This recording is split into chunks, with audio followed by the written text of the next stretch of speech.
यार दुआ, मैं सोच रही हूँ कि शोरूम में जाकर थोड़ा जायजा लूँ उसका, माहौल देख लूंगी वहाँ का, उस लड़की से भी घुल मिल जाऊंगी।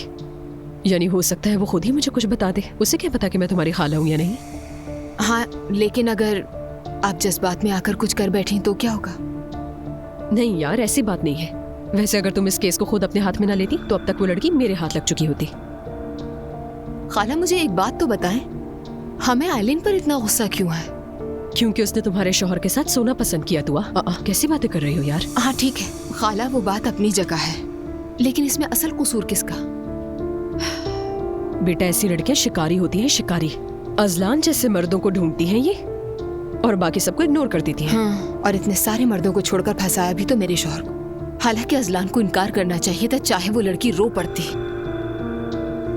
चलो मान लेते हैं, ठीक है। दुआ, इन मर्दों को शादी के बाद ना कुछ हो जाता है। हो सकता है कि वो दोबारा ना मिले हो, या फिर हो सकता है उनका चक्कर चल रहा हो बाकायदा। भी हम कुछ नहीं कह सकते इस बारे में। मुझे इससे कोई फर्क नहीं पड़ता, मेरे लिए दोनों बातें एक हैं।